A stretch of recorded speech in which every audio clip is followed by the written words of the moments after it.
Seja bem-vindo, bem-vinda a mais um vídeo do nosso quadro Lê Responde. Nesse quadro, que eu tenho feito já há algum tempo aqui no canal, eu respondo algumas questões de provas junto com vocês, provas de residência, provas de concursos, provas da prova de título de especialista em fisioterapia, para eu conseguir ajudar vocês a entenderem essas questões, elaborar um raciocínio e, claro, fazer um treino e também discutir os temas que são relacionados. Esse é o nosso último vídeo de 2022 desse quadro. Se você tem interesse que eu continue com ele no ano que vem, em 2023, por favor, deixe aqui nos comentários. Assim vocês me ajudam a entender o que interessa, o que não interessa aqui no canal para vocês. Ano que vem a gente está cheio de novidades por aqui, mas deixe aqui nos comentários, então, se você quer que esse quadro Lê Responde permaneça aqui no canal a partir de 2023. Mas para o vídeo de hoje eu separei algumas questões da prova de título de especialista em terapia intensiva neonatal e pediátrica da área de fisioterapia de 2018. Vamos lá então discutir essas questões comigo?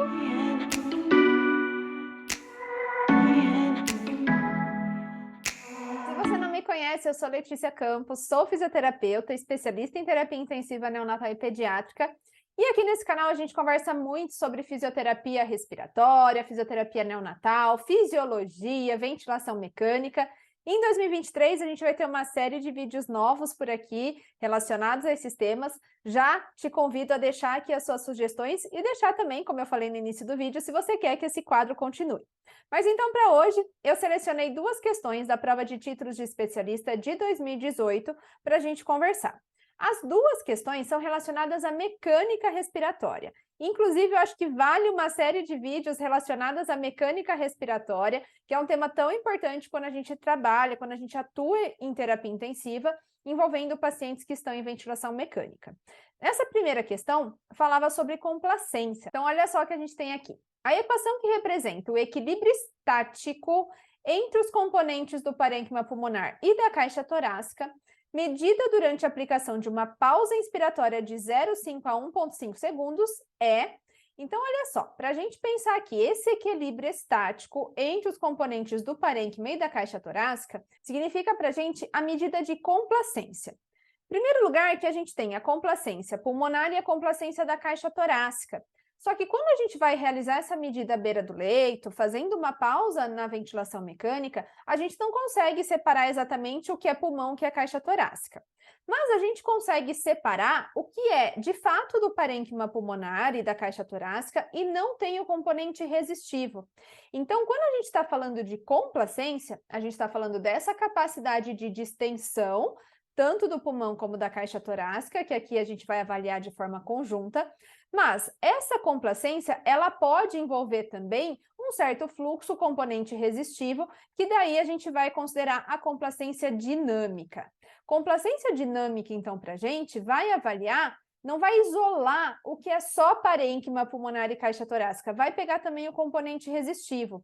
Por isso que quando a gente vai calcular a complacência dinâmica, a gente vai utilizar como medida a pressão de pico. Agora, o que essa questão aqui estava falando é durante uma pausa inspiratória. Quando a gente faz uma pausa inspiratória, a gente retira o fluxo, a gente zera esse fluxo. E daí, então, se a gente dividir essa diferença de pressão por zero, vai dar a medida por ela mesmo, por isso que aqui a gente está representando, está tirando esse componente resistivo e está representando, então, os componentes do parênquima e da caixa torácica. Então, para fazer essa pausa inspiratória, a gente faz essa pausa inspiratória para chegar na pressão de platô. É aquela pressão quando zera o fluxo, né? Quando não tem mais fluxo, quando tem esse equilíbrio do sistema, tudo bem? Então, aqui a gente vai chamar de complacência estática. Agora, como que a gente avalia a complacência? Complacência nada mais é do que a variação de volume para uma determinada pressão.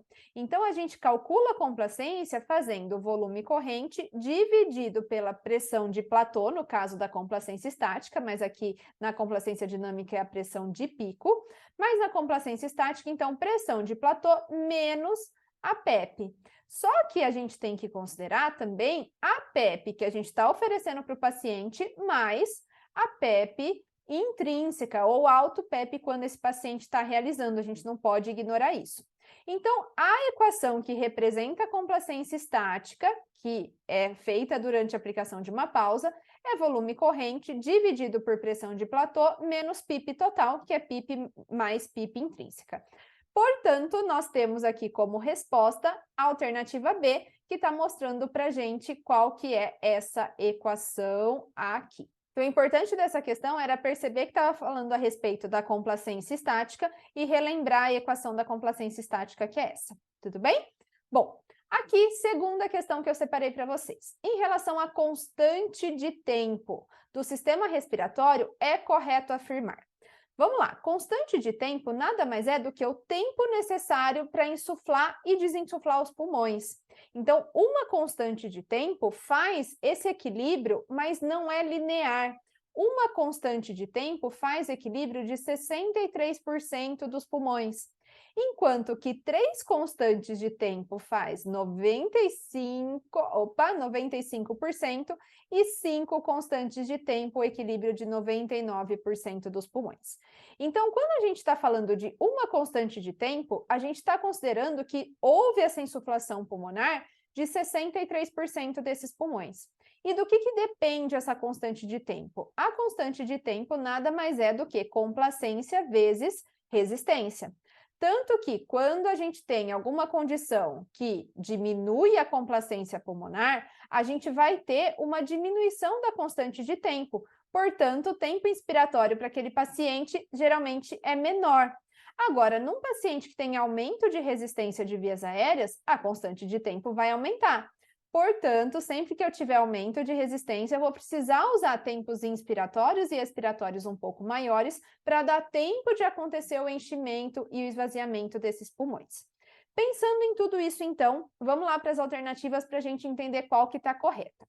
Olha só, constante de tempo é o tempo necessário para insuflar os pulmões, sendo dependente da complacência pulmonar somente? Não, já falamos também que é dependente da resistência de vias aéreas, então essa está errada.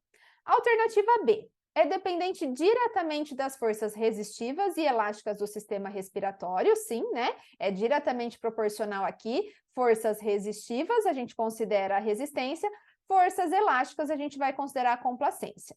E, portanto, da complacência pulmonar e resistência de vias aéreas. Está aqui a nossa alternativa correta. A alternativa correta era a alternativa B. Vamos entender por que as outras estavam erradas? Olha só, para que ocorra o equilíbrio das pressões nas vias aéreas e nos pulmões, são necessárias de 1 a 2 constantes de tempo. Como nós falamos aqui, para ter um equilíbrio das pressões em todo o pulmão, vai precisar de 5 constantes de tempo aproximadamente. Na verdade, a gente usa na prática clínica 3 constantes de tempo, porque a diferença de enchimento, a porcentagem que encheu aqui é muito pequena, para um aumento de constante de tempo muito grande. Então, a gente acaba usando 3 constantes de tempo de um modo geral, mas não 1, 2, porque daí não vai chegar nesse mínimo de 95%, tá? Então, aqui estava errado. Alternativa D, é dependente somente da resistência de vias aéreas e normalmente está aumentado nas crianças. Não é dependente somente da resistência, é dependente também da complacência, então essa alternativa estava errada. E, por fim, alternativa E, no recém-nascido pré-termo, uma constante de tempo é igual a 0,3 segundos. Na verdade, 3 constantes de tempo no recém-nascido prematuro costuma ser cerca de 0,3 segundos. Num recém-nascido com complacência e resistência normais, uma constante de tempo é de cerca de 0,15 segundos. Então, 3 constantes de tempo, 0,45. Só que a gente tem que considerar aqui que no recém-nascido prematuro, a complacência vai estar reduzida, porque ainda tem pouco surfactante, ainda tem áreas de baixa complacência, as fibras de colágeno, de elastina ainda não estão bem desenvolvidas, por isso a complacência é reduzida, isso é fisiológico, é esperado, ainda mais na presença da síndrome do desconforto respiratório, e por isso, se a complacência é reduzida, lembra que se diminui complacência, diminui constante de tempo. Então, 3 constantes de tempo é cerca de 0,3 segundos, mas não uma constante de tempo, como dizia aqui. Então, aqui também estava errada essa alternativa. Espero que você tenha compreendido, então, a resolução dessas 2 questões da prova de títulos de 2018 que eu separei aqui para vocês. Se você gostou desse vídeo, por favor, deixa aqui o seu like, sinaliza para mim e a gente se vê numa próxima oportunidade. Até mais!